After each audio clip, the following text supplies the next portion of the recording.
Hello guys, welcome back to Python test driven development.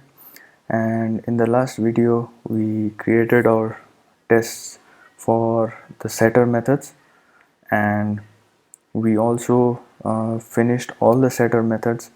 And in this video we were going to have a look at the get relationship methods.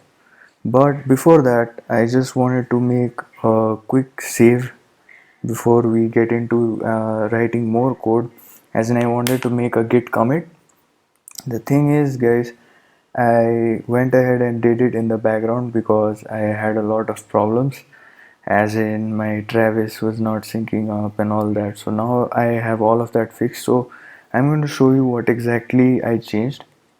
First of all, you would want to change this Travis YAML file. Just rename it to .travis.yaml file. Okay, so if in the earlier videos, if you followed through, you must have created something like travis.yaml, right? So the thing is, Travis does not pick up travis.yaml. Travis picks up .travis.yaml. It takes a hidden file. If you guys didn't know, dot means a hidden file. So .git ignore is a hidden file. .travis.yaml is a hidden file. I can show it to you. It's like if you do this, you won't see those files. You will have to do ls-a in order to see all the hidden files. So you see Travis and git ignore both are hidden files. Once you've done that, I have gone ahead and added a script. So you've already seen the script. It's the unit test script, right? Whenever we test something, we just write execute this script in the terminal, and I have added that to Travis YAML. So with that, what's happening is now whenever I make a change in the develop branch, as you can see, my Travis is automatically picking it up, right? One more thing, guys, I want you to do is, the thing is, what usually happens is, if you go ahead and look at your repo and you click on the branch name, you'll see that master will be the default branch, right? So you will need to change that. So what you'll need to do is, you need to change your default branch to develop, because what will happen is whenever you push something into develop, that's when Travis will, Travis usually detects changes in the default branch. So for that, what you need to do is you need to go to view all branches. Here is the button change default branch, right? You can select your default branch and then click on update. I have already updated my default branch, so I don't need to do anything right now. And what happens is the syncing, the whole syncing of the default branch, as in when you change the default branch in GitHub, it takes some time to reflect in Travis. So that's the whole reason why I didn't record all this. I actually made some commits on GitHub, and I wanted to show that to you guys, but things went wrong and I had to like set everything up properly. So that's why I could not publish that video. Basically I messed up in that video, so I couldn't publish it. So I'll tell you the steps. The first thing is, yeah, if the first thing is, turn this into a hidden file. Travis.yaml should be a hidden file. Then add a script. So the script will contain all the commands that Travis will run. So for now there's only one command, which is the unit test command. And once that happens, what you do is change the default branch to develop, and then whenever you push anything to GitHub, Travis will automatically detect it and start building. Okay, so now there's one more thing I did. So in README, you might see something like this, right? So what this does is it gives me this particular what do I call it, an image. This is basically the it's a status of your build in Travis. So how you can get that is, what you do is go into sorry, to do is, you see this here, right? You see the status that Travis is showing. So just click on that and you'll get the URL for it, right? So the format is image URL, right? If you guys have any other format, make sure to click image URL. Then what you do is copy this and then just so something like this. It's a list, and then you have build status, right? And then you have parentheses, then you do this, and outside you have parentheses, sorry about that, and you just remove it, push this line. Also guys, don't leave any spaces here.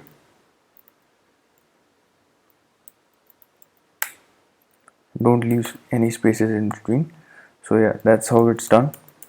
So once you do that, this will give you a build status, and with that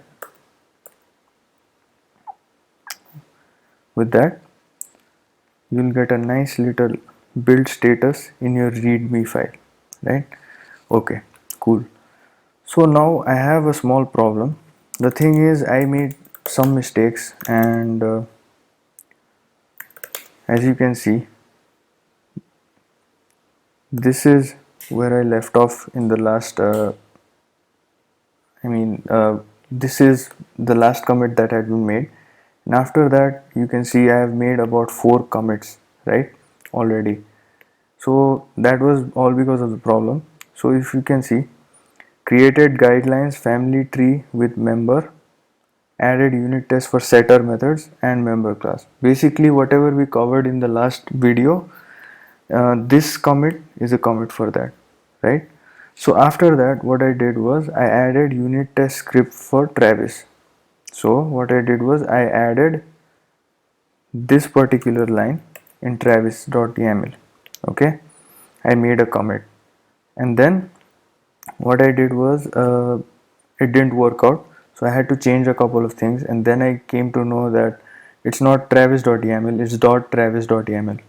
So that was a silly mistake. I did that, and then I made a commit again, and once everything was working, I just pushed and Travis started picking things up, and it started running my first build over here.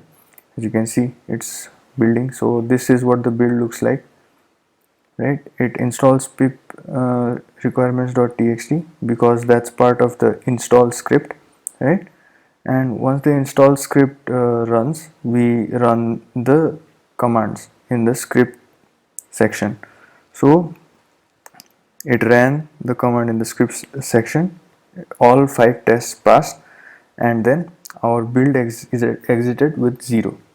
So that's how it works, guys. Later on, not later on, uh, for some other software that you build with Python, you might want a Docker build as well. So make sure to add that up here, something like docker build dot or docker compose build up or something like that, guys.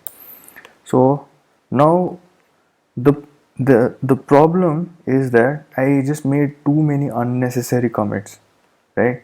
I want to squash these into one single commit, like I want to squash this into one single commit. So how do I do that? I can do that using git rebase.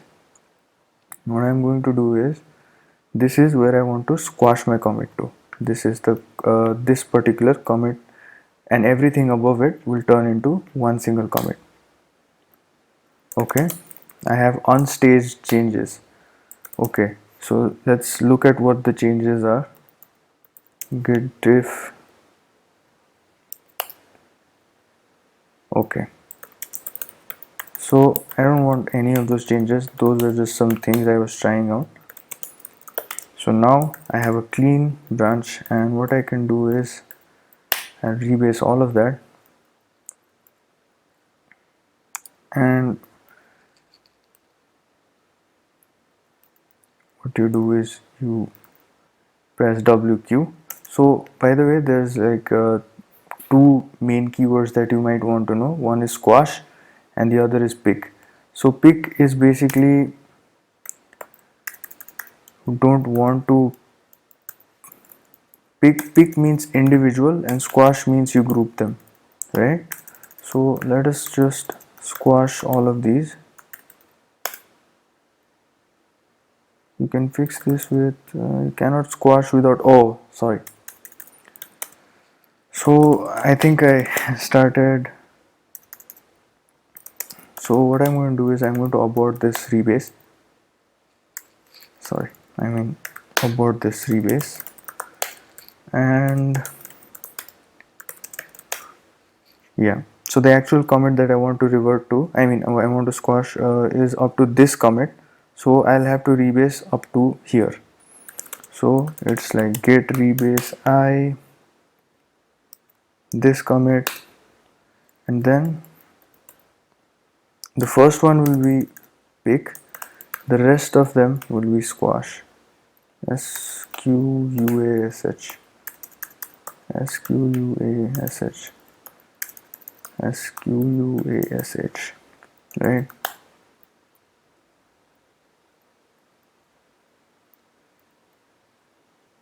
Yeah, so as you can see, this is a combination of 4 commits, right? So what you're going to do is work queue, and now git log. As you can see, there's one single commit which created all guidelines, added unit tests, changed Travis, and then added build status on readme. So it's much cleaner this way, right? So you can just, instead of having multiple commits, you have one single commit now. So what you can do is you can since you can you can see that the origins develop is nowhere around here, right? The origin is still at master somewhere around here. So what we're going to do is we're going to make sure the origin is also up to speed. And yeah, this is a problem that happens with when you rebase. You have the meaning of non fast forward means so as you can see, this added build script, change Travis, added units, all of these were like separate commits, right?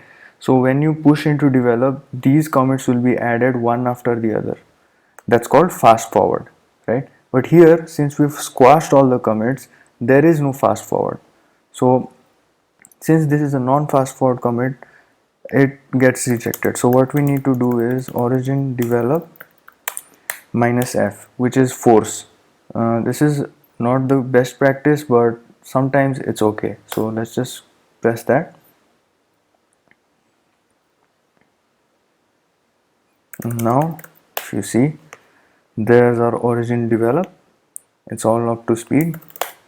And if you guys have a look, Travis should have started building this.